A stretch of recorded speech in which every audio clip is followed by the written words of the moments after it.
Just to remind कि specialised nodal tissues होते हैं जो कि ट्यूबलाइट आ रही है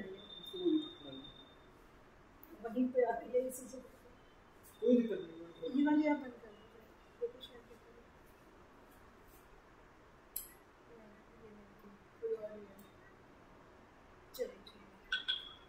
मैं अवॉइड करूँगी, नीचे बना लूँगी तो बना हुआ है इसको वो बोर्ड पर ही उस जगह है, रिफ्लेक्शन है किसी का, छोड़ो।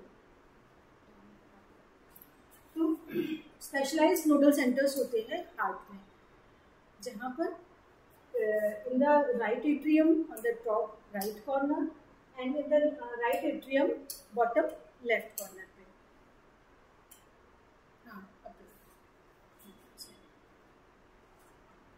तो ये दो नोडल सेंटर्स हैं जिन्हें हम साइनोएट्रियल नोड या सैन या दूसरे को हम एट्रियोवेंट्रिकुलर नोड और एवीएन कहते हैं, सैन एंड एवीएन।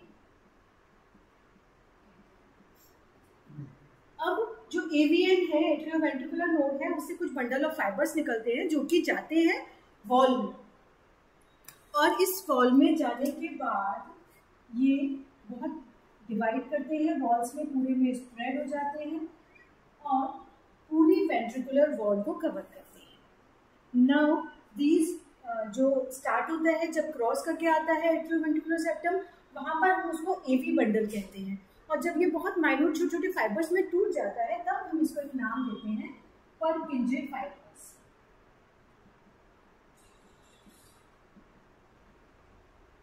परकिंजे फाइबर्स। तो अब बात करते हैं नोड्स की। ये स्पेशलाइज होते हैं नोड्स इन द सेंस कि they are having a property to create action potential. They are auto excitable. Auto excitable means अगर हम एक्शन पोटेंशियल की बात कर रहे हैं तो एक्शन पोटेंशियल किसी भी सेल के मेम्ब्रेन के ऊपर बढ़ने और घटने वाला इलेक्ट्रिक चार्ज है जो कि एक्साइट करता है सेल को। तो same kind of action potential can be automatically created by SAN. SAN is very powerful in creating that potential. इस पोटेंशियल से क्या होता है कि एक कॉन्ट्रैक्शन आता है एट्रियम में। पहले बोथ द एट्रिया, जो राइट एंड लेफ्ट एट्रिया है, दे कॉन्ट्रैक्ट, और फिर ये कॉन्ट्रैक्शन मूव करता है to the AVN and then via bundle of His to Purkinje fibres, और ये कॉन्ट्रैक्शन ये पोटेंशियल मूव करता है to the ventricle and again second potential is created by cell, और तब वो जाके नीचे तक काम करता है। तो what this action potential can do in a cardiac cycle, ये हम अब देखते हैं। एक मिनट में जो SAN तो है वो 70 to 75 times. SAN can create action potential up from 70 to 75 times. That means the much time our heart beats, उतने टाइम SAN एक्शन पोटेंशियल को क्रिएट करता है। अभी वो कैसे हेल्प करता है इन क्रिएटिंग अ बीट, वो हम देखने वाले हैं, लेकिन because of this property SAN is termed as pacemaker of the heart. इस चीज को हम, इस नोड को हम पेसमेकर कहते हैं। इसे हम पेसमेकर भी कहते हैं।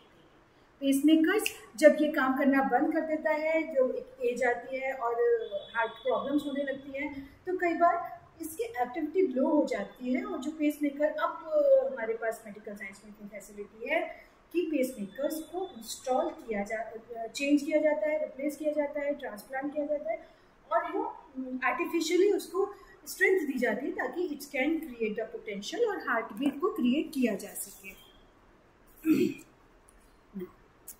मैं हार्ट का स्ट्रक्चर बना रहने देती हूँ and I am removing everything else.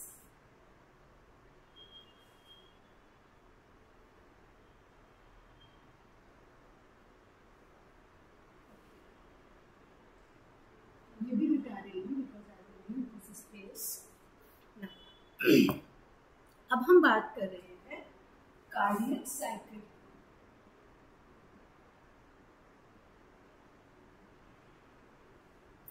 Cardiac cycle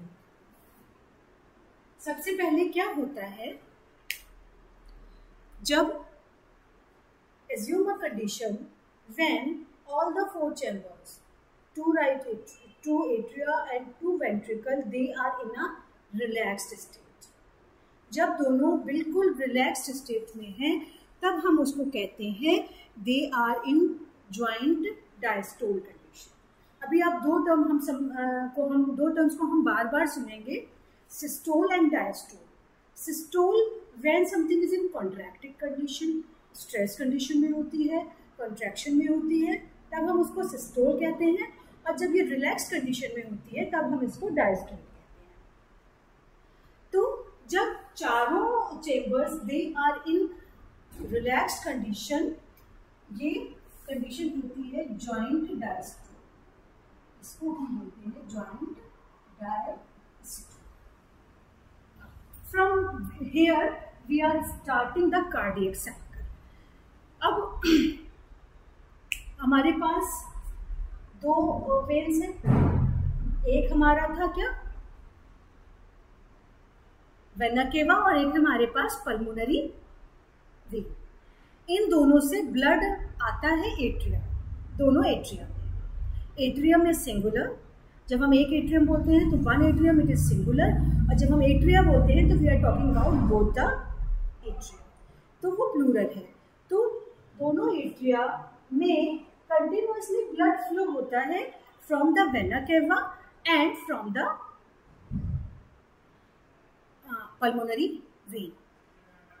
अब ज्वाइंट डायस्टोल के बाद एक कंडीशन क्या आती है, as the blood flows in both the atria, तो जो दो वाल्व है बाइकस्पिड वाल्व और tricuspid and bicuspid valve, they both tend to open.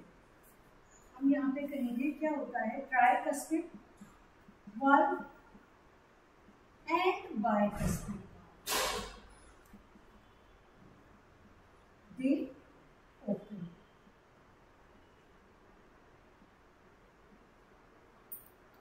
Because the blood is continuously coming और एक प्रेशर क्रिएट होता है, दोनों एट्रिया भरे होते हैं ब्लड से और अब वाल्व ओपन होता है। यानी वाल्व ओपन का मतलब क्या है कि ब्लड अब वेंट्रिकल में जाना स्टार्ट होगा। At the same time simultaneously क्या हो रहा है कि जो साइनोएट्रियल नोड है, यानी ये वाला सैन जो है, that creates an action potential. SAN creates action potential.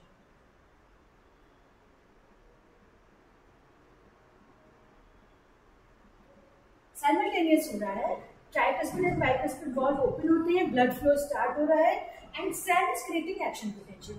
At this particular time, semilunar valves, they are closed.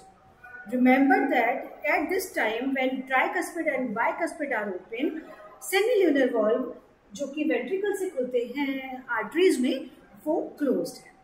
अब जैसे ही action potential create होता है, ये क्या करता है? It leads to atrial contraction। atrial contraction का क्या मतलब है? यानी जो दोनों एट्रिया हैं, एट्रिया हमारे ये कॉन्ट्रैक्ट करते हैं, सिकुड़ते हैं अपने आप में। जब ये सिकुड़ेंगे तो क्या होगा, क्योंकि ट्राइकस्पिड बाइकस्पिड ओपन है तो सारा ब्लड फ्लो वेंट्रिकल में जाने लगता है। जैसे ही एक्शन पोटेंशियल आता है और ये होता है, blood flow to the ventricle occurs. Blood flow increases by, blood flow यहाँ पर नहीं हो रहा था but it increases by almost 30%, यानी बहुत तेजी से ब्लड अब आने लगता है इन द वेंट्रिकल। इस कंडीशन को हम कहते हैं एट्रियल सिस्टोल। जो ये एट्रियल कॉन्ट्रैक्शन हुआ, this condition is being called as atrial systole. इस कंडीशन को हम एट्रियल सिस्टोल कहते हैं।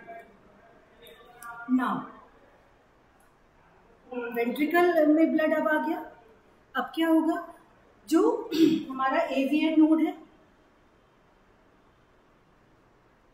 ये, इसके माध्यम से अब ब्लड जो है that is moving through the AV bundle, जो कि किसमें है, इंटर वेंट्रिकुलर वॉल में है, और इससे फिर ये action potential will move to the whole ventricles, पूरी वेंट्रिकल वॉल्व में जाएगा। तो क्या होगा, जो एंटायर जो मस्कुलेचर है वेंट्रिकल का दैट विल कॉन्ट्रैक्ट। अब नेक्स्ट स्टेप हमारा क्या है कि एक्शन पोटेंशियल वेंट्रिकल में मूव कर रहा है, वेंट्रिकुलर मस्कुलेचर में जा रहा है।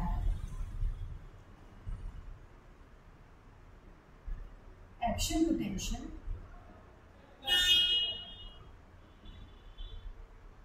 Via AV bundle, it is moving to the ventricular musculature, ultimately contract करेगा, ventricle contract करेगा, ventricle contraction अगर करेगा, जब ventricle contract करेगा तब क्या कंडीशन आएगी, इसे हम कहेंगे ventricular diastole, यानी this condition will be named as ventricular diastole, sorry, ventricular systole, क्योंकि ये कॉन्ट्रैक्ट कर रहा है।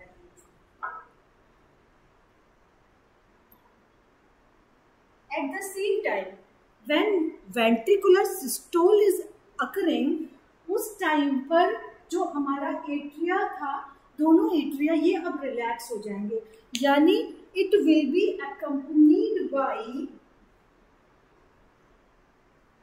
atrial diastole।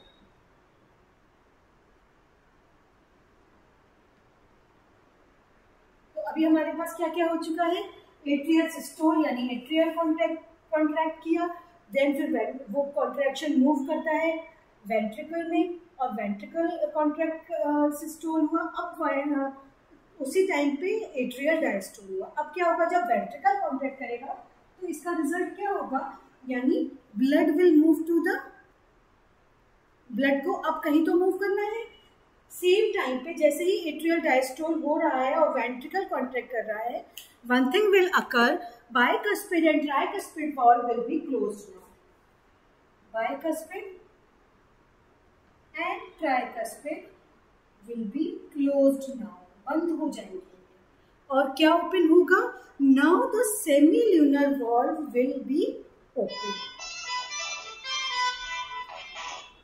now the, इसके अब क्या होगा, क्योंकि कॉन्ट्रैक्शन हो रहा है, प्रेशर पड़ रहा है, सेमील्यूनर वॉल्व ओपन होंगे। सेमील्यूनर वॉल्व जब ओपन होंगे तब ब्लड जो है that will move from the right ventricle, it will move to the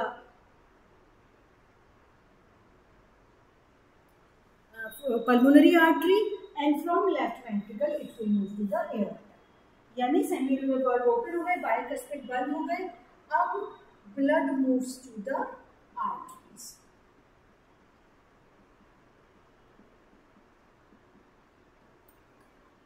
जबकि यहां पर ब्लड किससे आ रहा था, फ्रॉम द वेन्स। अब यहां से ब्लड कहां जाएगा, to the body parts, to the lungs, जहां से भी। और अब क्या होगा, जब सेमील्यूनर ओपन हुआ, बाइकस्पिड क्लोज होगा, अभी ब्लड वेन्स में गया, in the meantime secondly दोबारा से अब वेंट्रिकल रिलैक्स करेगा।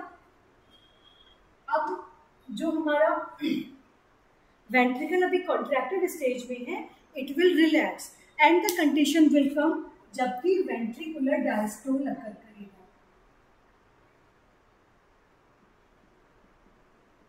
ventricular diastole will take place. Now, after ventricular diastole, ventricular यानी प्रेशर कम हो गया, एक्शन पोटेंशियल जो था जबकि रिलैक्स हो गया, सेमिलुनर वॉल्व जैसे ही ये रिलैक्स होगा डायस्टोल में आएगा,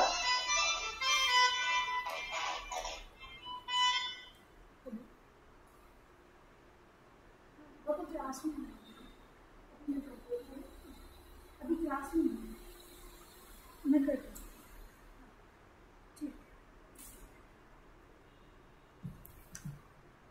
वेंट्रिकुलर डायस्टोल जब अकर करेगा तब क्या होगा, ये सेमील्यूनर वॉल्व जो है it will accompanied by closure of the semilunar valves.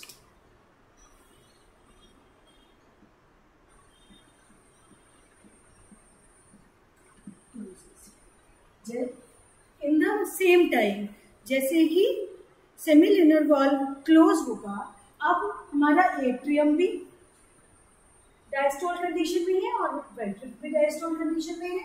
What was that? That is a joint diastole condition.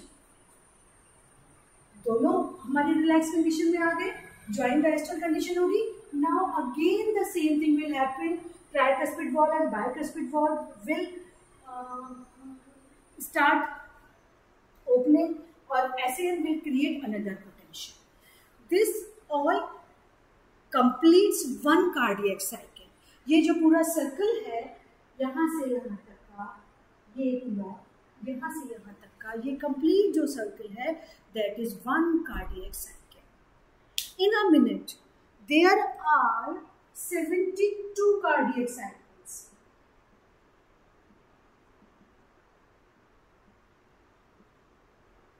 (72 cardiac cycles होते हैं, यानी 70 टाइम हार्ट बीट्स. अब कुछ डेफिनेशंस इस्तेमाल होती हैं. मैं अब हार्ट के स्ट्रक्चर को यहाँ से हटा रही हूँ ताकि हम कुछ डेफिनेशंस की बात समझ सकें. ये एक कंप्लीट कार्डियक साइकिल है. इस cardiac cycle occurs 72 times in a minute. That means one cycle takes almost 0.8 seconds. In 1 minute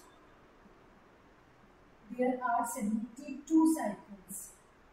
That means one cycle takes 0.8 seconds. और इस एक साइकिल में जितना ब्लड वेंट्रिकल बाहर आर्टरीज में डाल देता है उसे हम कहते हैं स्ट्रोक वॉल्यूम.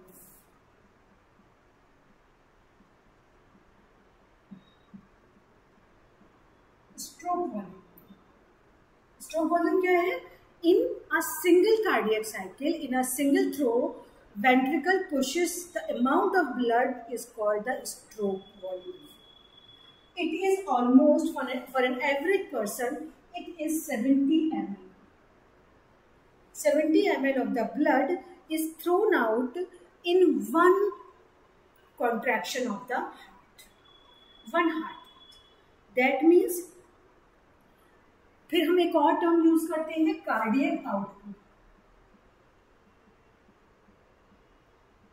कार्डियक आउटपुट हम एक टर्म यूज करते हैं. कार्डियक आउटपुट क्या है?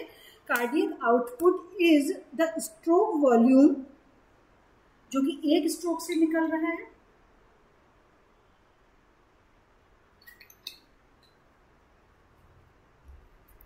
और इन अ complete 1 minute the amount of blood that is thrown out. That means एक उसमें 70 ml निकल रहा है और total there are in 1 minute there are 72 heartbeats, 72 cycles. तो जो इसका मल्टीप्लीकेशन है that is 5000 something, यानी जो कार्डियक आउटपुट होता है for an average person that will be almost 5 litre, around 5 litre cardiac output होता है एक पर्सन का. यानी हम अगर बात कर रहे हैं स्ट्रोक वॉल्यूम की तो इनर कार्डियक साइकिल जितना आउटपुट हो रहा है, अगर हम बात कर रहे हैं कार्डियक आउटपुट की तो इन अ मिनट एक पूरे मिनट में हार्ट कितना ब्लड थ्रो करता है, that will be termed as cardiac output.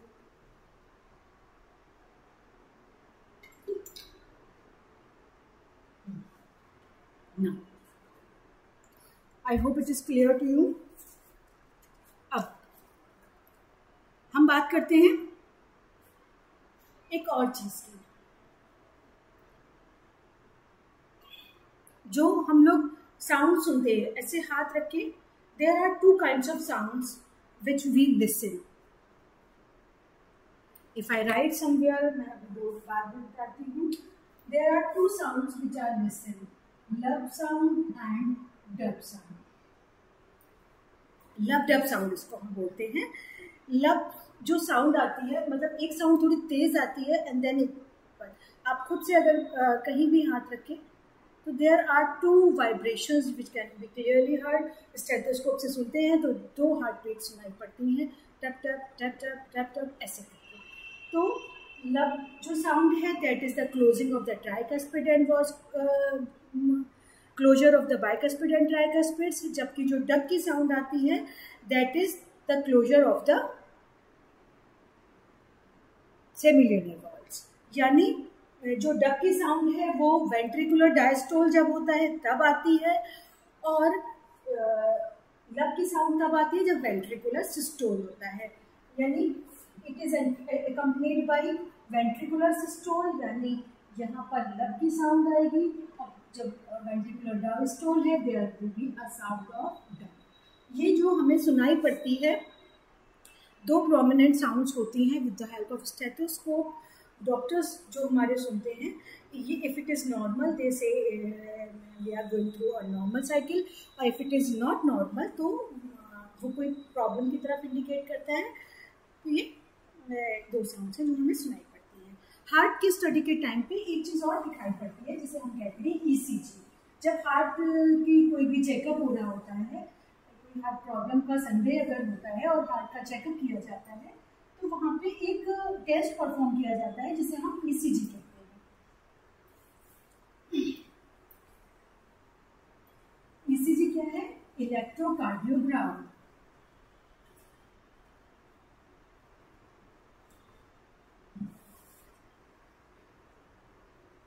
यानी हार्ट बीट को रीड करना. इलेक्ट्रोकार्डियोग्राम या ग्राफ दोनों ही टर्म बोले जाते हैं. ECG. किसी भी पर्सन को हार्ट अटैक आया है या कोई और भी एंजाइनल प्रॉब्लम है तो उसे ECG कहा जाता है. ECG क्या होता है? Actually it is graphical presentation of the electric activity of the heart during a cardiac cycle. अब इसमें क्या होता है ECG में कि 3 लीड्स होती हैं, 3 कॉर्ड्स होती हैं. दोनों रिस्ट पे लगाया जाता है 2 कॉर्ड्स को, और एक कॉर्ड को आपके लेफ्ट एंकल पर लगाया जाता है. और इसके बाद बहुत सारी चेस्ट के अराउंड हार्ट की जगह पर कई सारी लीड्स को चिपकाया जाता है ताकि वाइब्रेशंस को बीट को रीड किया जा सके. तब कुछ एक तरह से कुछ एक रीडिंग निकल के आती है समवेयर, कुछ ऐसी होती है जिसको P से लेके Q तक में किया जाता है. यानी इस कुछ पीक्स बन के आती हैं P, फिर हम इसे Q बोलते हैं, इसे हम R बोलते हैं, इसे हम S बोलते हैं और इसे हम T बोलते हैं.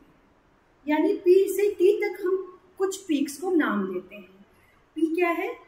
ये एक्चुअली जब इलेक्ट्रिकली एट्रियम का एक्साइटेशन होता है, यानी सैंड जब एक्शन पोटेंशियल को छोड़ता है तब पीक P बन के आती है. इसमें होता क्या है, जब हमारे पास चारों तरफ हमारी लीड्स लगी होती हैं, एक मशीन पे एक पेपर लगा देते हैं और नीडल होती है, और जैसे जैसे वाइब्रेशन होता जाता है वो इंक का फॉर्मेशन होता चला जाता है. यानी वो थोड़ा सा ऐसे बन के आती है, इस तरह से बन के आती है वाली. तो पी का पीक तब आता है जब एट्रियम को का इलेक्ट्रिक एक्साइटेशन होता है। P इलेक्ट्रिकल एक्साइटेशन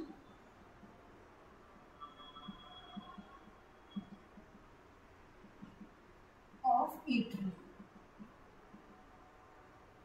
इसे डीपोलराइजेशन भी कहते हैं। और QRS ये जो है ये डीपोलराइजेशन या एक्साइटमेंट ऑफ वेंट्रिकल की पीक्स है। यानी Q वो पीक है जब से स्टार्ट होता है डीपोलराइजेशन ऑफ वेंट्रिकल, यानी Q का जो सिस्टोल आता है साइकिल में, जहां हमने देखा Q का सिस्टोल आता है वहां से Q स्टार्ट होता है। Q को हम मार्क कर सकते हैं सिस्टोल, बल्कि QRS पूरा डीपोलराइजेशन होता है एंड सिस्टोल देन फिर डायस्टोल लास्ट में। उसके बाद जो T है that marks the return of the excited ventricle to the normal level. T जो है that is diastole of ventricle हो जाता है।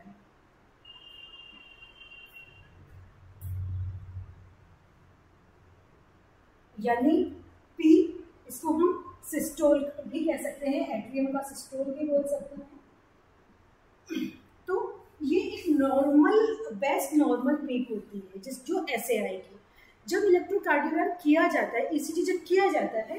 इफ ये ऐसी पीक आती रहती है, 1 मिनट में जितनी R वाली पीक आएंगी उनको अगर गिना जाए तो that will create the heart beat.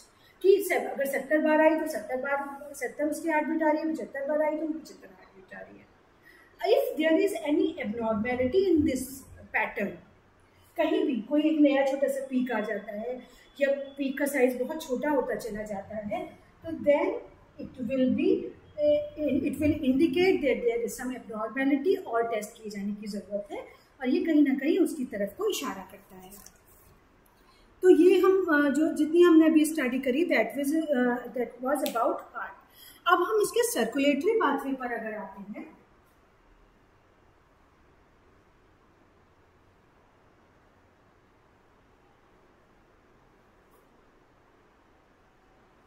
Any question regarding this, तो जब भी टेलीकास्ट होता है और आप इसका यूट्यूब पे देखते हैं तो you can post the question in the chat box and I will try to answer there. अगर कोई कंफ्यूजन है या कोई बात क्लियर करनी है तो वहाँ पर किया जा सकता है। अब हम बात कर रहे हैं सर्कुलेटरी पाथवेज की।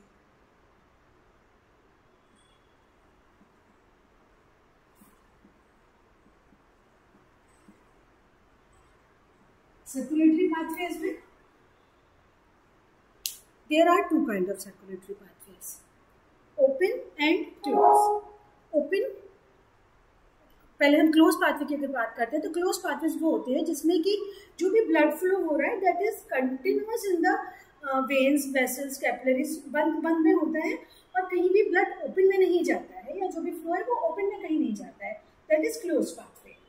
जहाँ पर large small vessels, capillaries ultimately they फिर कनेक्ट करती हैं वो आपस में और फिर से बड़ी वेसल्स बना लेती हैं, that is close kind of circle.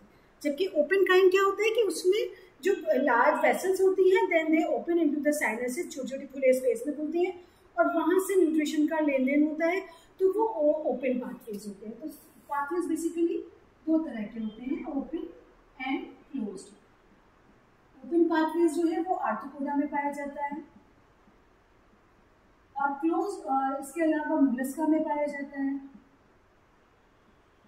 जबकि क्लोज पाथवेज हमारे कॉर्डेटा में पाया जाता है। इसके अलावा अगर इन्वर्टिब्रेटा की बात करें तो एनेलिडा में भी पाया जाता है, एनेलिड्स में पाया जाता है, कॉर्डेटा में पाया जाता है। जैसा हम जानते हैं कि अगर थोड़ा इसकी और डिटेल में जाएं तो हार्ट पर ही जाते हैं अगर, तो हमारे अंदर 4 चेम्बर हार्ट है, बट इन फिश हम सर्कुलेटरी पाथवेज पर आ रहे हैं इसलिए हम इसका जिक्र यहाँ कर रहे हैं। फिशेज में 2 चेम्बर हार्ट होता है, 2 चेम्बर्स होते हैं 1 एट्रियम एंड 1 वेंट्रिकल। जबकि एम्फीबियंस में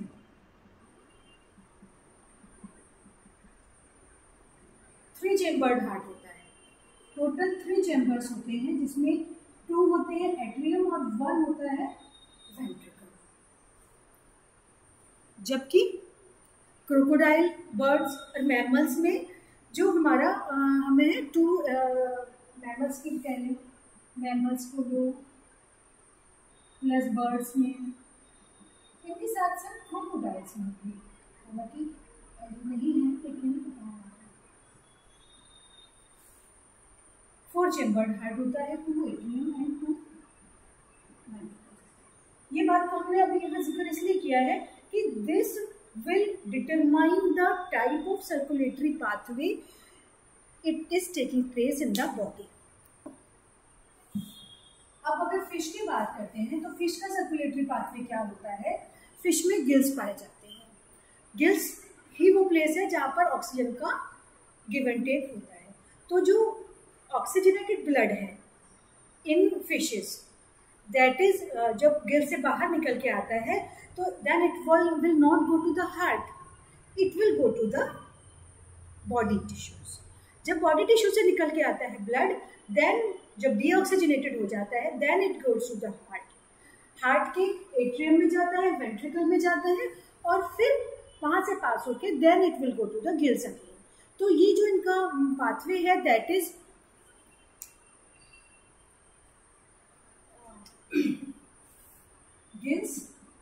गिल्स में ऑक्सीजनेट हो जाता है, बॉडी टिश्यूज में जाता है।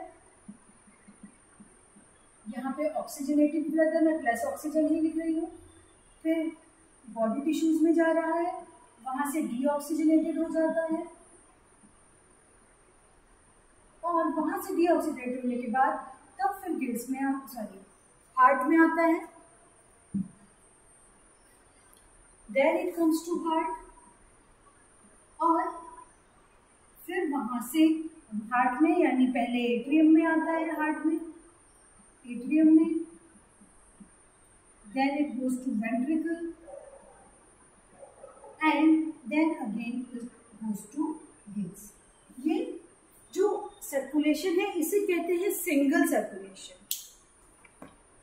ये सर्कुलेशन सिंगल सर्कुलेशन होता है।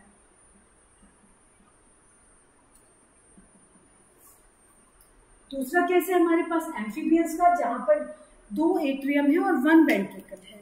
वहां पर जो ऑक्सीजनेशन का काम होता है यानी रेस्पिरेशन का काम होता है that occurs in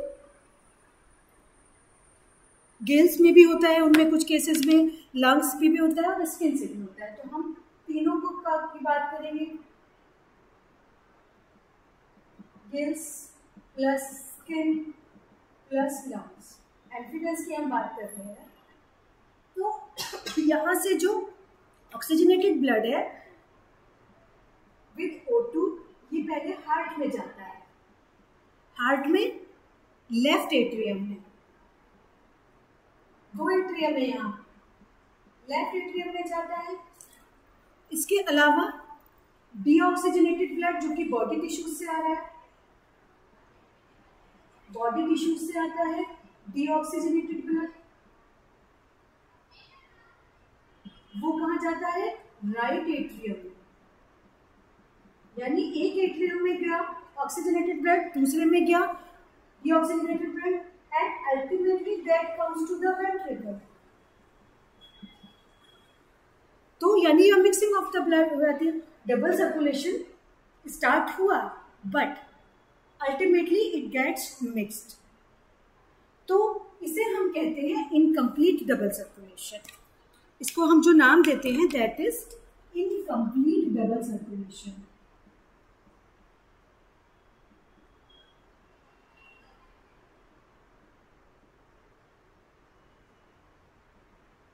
incomplete double circulation. अब बात आती है मैमल्स की, बर्ड्स की।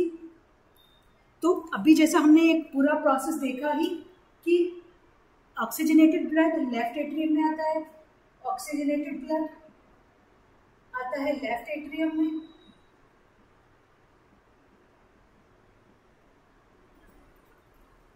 डीऑक्सीजनेटेड आता है राइट एट्रियम में, then it goes to left ventricle, it goes to right ventricle, and ultimately it moves to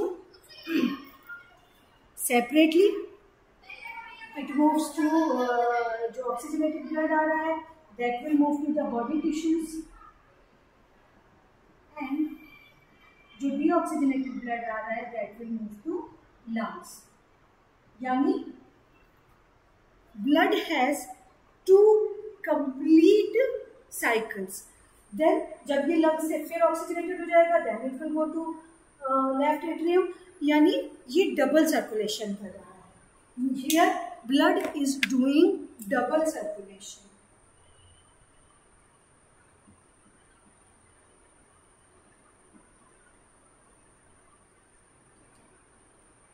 Here blood is doing double circulation, separate है.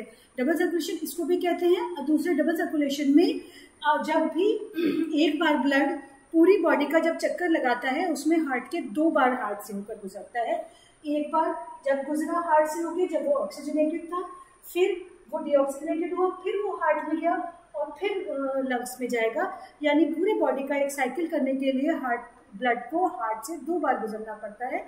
Then it is termed as double circulation. अब अगर हम बात करते हैं, ये तो अभी हम हार्ट की बात कर रहे थे, अगर अब फिर हम सर्कुलेशन की बात करते हैं तो पहले हमें जिक्र करना होगा वेन्स का और वेसल्स का. मैं इसको यूज कर रही हूँ. हमारे जो थर्ड कॉम्पोनेंट है सर्कुलेटरी सिस्टम का वो होती है वेन्स.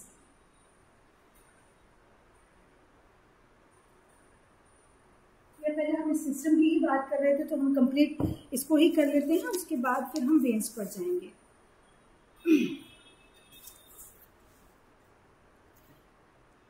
अब अगर मैं फिर से जो ह्यूमन बॉडी सिस्टम का एक चार्ट बनाने की कोशिश करती हूँ जिसमें ये हार्ट जैसा स्ट्रक्चर है, right auricle, right atrium, left atrium, right ventricle, left ventricle.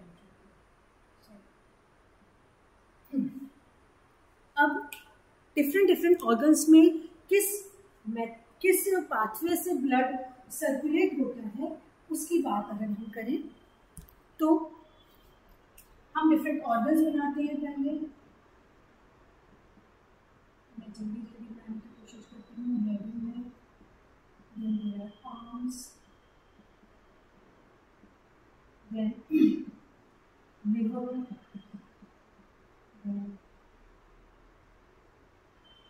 gut region, then kidney.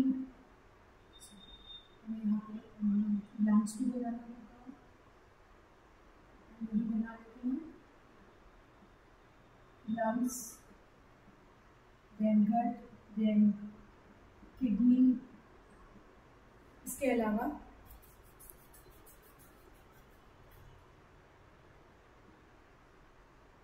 Bottom का पार्ट जो भी पोस्टीरियर पार्ट है, पोस्टीरियर रिमेनिंग पोस्टीरियर पार्ट्स हम इसको ऐसे ही लिख दें, पोस्टीरियर पार्ट, रिमेनिंग पार्ट्स. तो इस तरीके से ये हमारे बॉडी पार्ट्स, ये सारे body parts almost if I leave gut and liver ये पैरेलल अरेंजमेंट में होते हैं. पैरेलल अरेंजमेंट में कैसे है कि जो अब मैं 2 कलर यूज कर रही हूँ, रेड एंड ब्लू. वेन्स में ब्लू से बनाऊंगी और आर्टरीज में रेड से बनाऊंगी. तो सबसे पहले जो राइट वेंट्रिकल से एक आर्टरी निकलती है और लंग्स में जाती है जिसे हम कहते हैं पल्मोनरी आर्टरी. देन इसके बाद वेना केवा निकलती है राइट एट्रियम से और it receives blood from all over the body. अगर अब मैं ऐसे बनाऊं जल्दी से ये और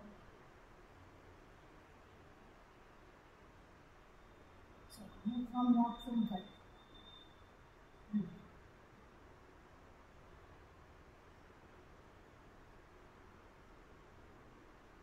ये मैंने एक सिस्टम क्रिएट किया। इसमें ये रिसीव कर रहा है blood from all the parts of the body. अभी हम उनकी नेमिंग नहीं कर रहे हैं, I will name it after that. Right atrium via vena cava, चलिए इसकी नेमिंग कर देते हैं, बाकी की भी करेंगे अभी। वेना केवा से ये रिसीव कर रहा है। सिमिलरली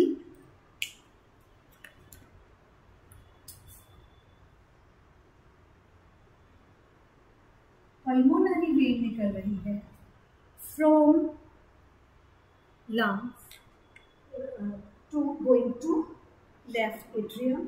इसके अलावा राइट एट्रियम सप्लाई कर रहा है to all the body parts. हम सिमिलरली जैसे हमने वहां क्रिएट किया था, हम यहाँ क्रिएट करेंगे।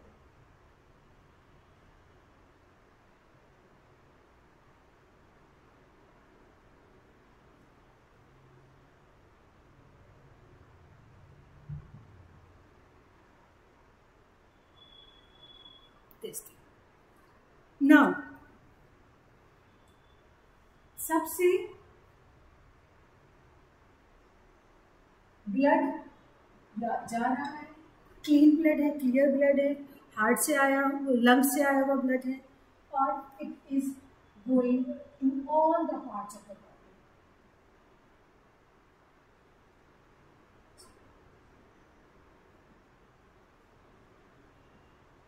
Direction of the blood is clear. तो अब इसको ध्यान से देखें, there is one more system जो कि गट और लिवर के बीच में। मैंने कहा कि सारे पैरेलल अरेंजमेंट में ऑर्गन सिचुएटेड हैं।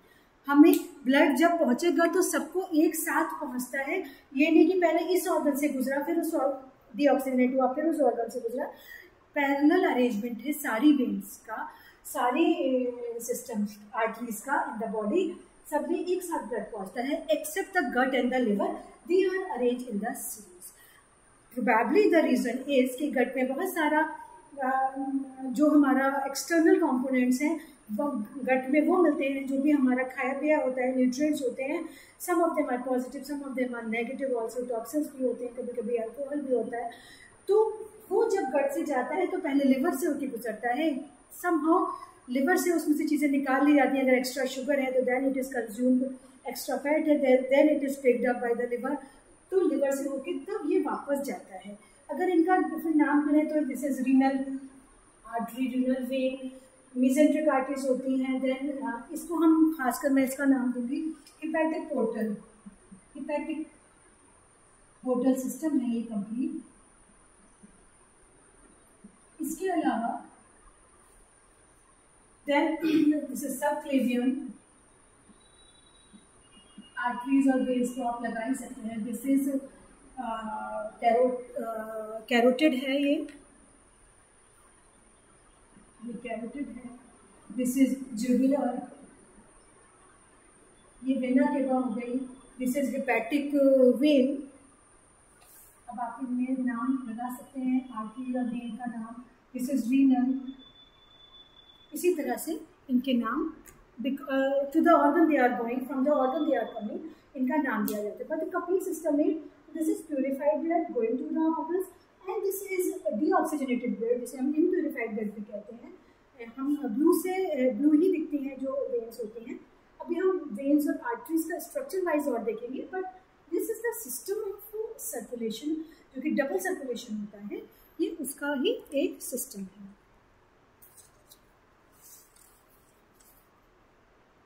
ना अब हम बात करते हैं वेन्स की, जो हमारा थर्ड पार्ट था मेन सर्कुलेटरी पाथवे में उसकी।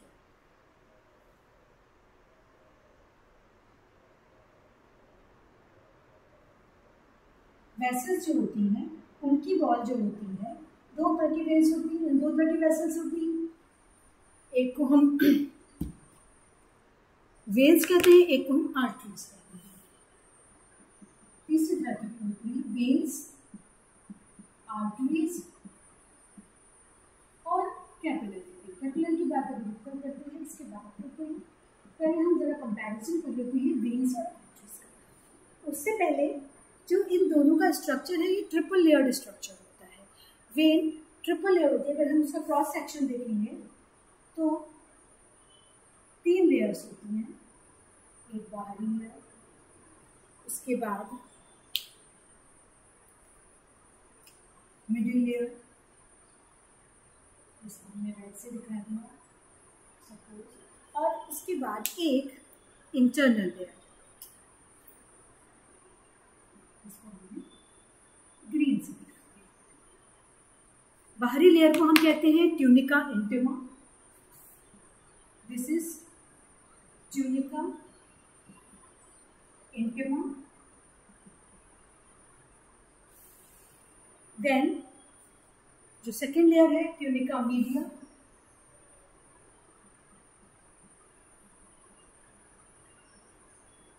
एंड जो थर्ड लेयर है that is tunica inner layer is tunica intima, tunica media, और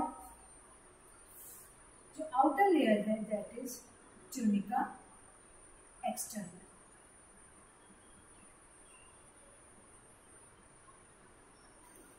third layer is tunica externa. अब वेन्स, ये टिपिकल स्ट्रक्चर होता है both the veins of arteries का, लेकिन थोड़ा सा अंतर होता है।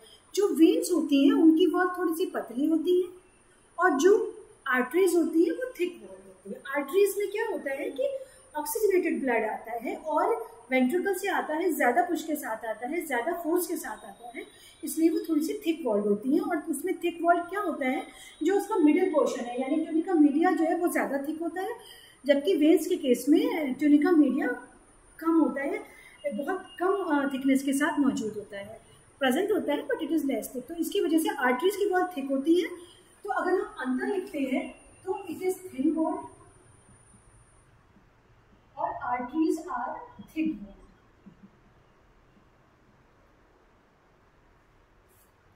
दूसरा अंतर, जो वेन्स हैं वो ब्लड देती है ऑर्गन टू हार्ट, ये ध्यान रखने की बात है, और आर्टरीज जो है वो हार्ट टू ऑर्गन देती है। But exception is there, pulmonary, दोनों ही जगह पर pulmonary is the exception. Pulmonary vein जो है वो हार्ट टू ऑर्गन जाती है और पल्मोनरी आर्टरी जो है ऑर्गन टू हार्ट जाती है। ये एक अंतर है। अब वेन्स में वॉल्व्स प्रेजेंट होती हैं, वॉल्व्स प्रेजेंट होते हैं, जबकि आर्टरीज में देयर आर नो वॉल्व्स, कोई वॉल्व्स प्रेजेंट नहीं होते हैं, ताकि ब्लड का फ्लो, वेन्स में ब्लड का प्रेशर कम होता है तो ताकि ब्लड फ्लो बैक ना हो, इसलिए उसमें वॉल्व्स होते हैं। ब्लड का फ्लो सिर्फ हार्ट की साइड होता है। अब जो थिन वॉल्ड है तो इनका ल्यूमन भी बड़ा होता है, ल्यूमन वाइड होता है, इनका ल्यूमन थिक होता है, thin lumen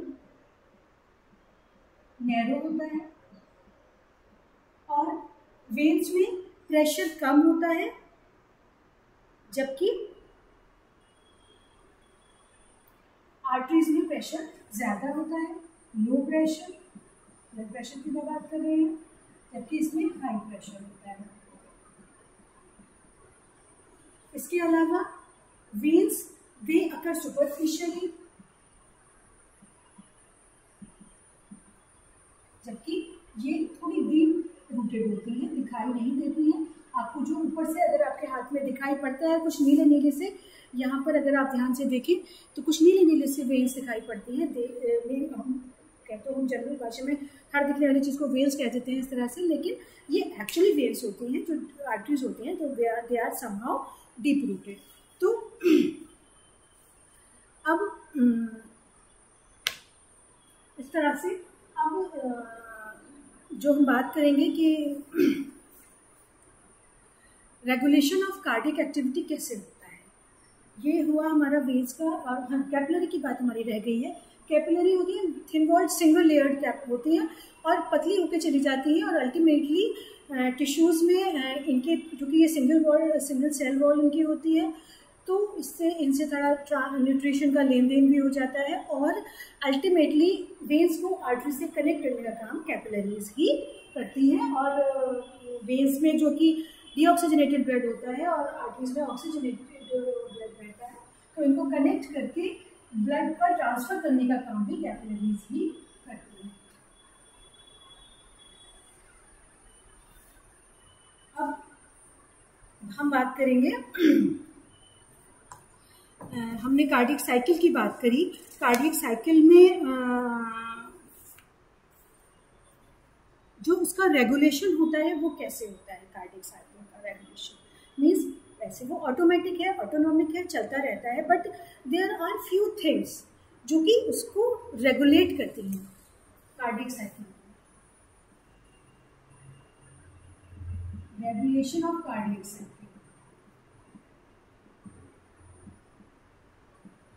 regulation of cardiac cycle की अगर हम बात करें तो ब्रेन में एक पॉइंट होता है जिसे हम कहते हैं मेडुला ऑब्लोंगेटा। मेडुला ऑब्लोंगेटा में कुछ दो सेंटर्स होते हैं जिन्हें कहते हैं cardiac inhibitory centre and acceleratory centre. Cardiac inhibitory centre और कार्डियक एक्सेलरेटरी सेंटर। इनसे सिंपैथेटिक नर्व्स निकलती हैं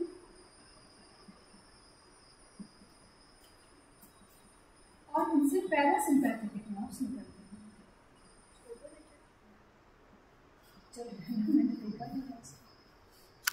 पैरासिम्पैथेटिक नर्व्स निकलती हैं। तो जो सिंपैथेटिक नर्व्स हैं, जैसे कि वो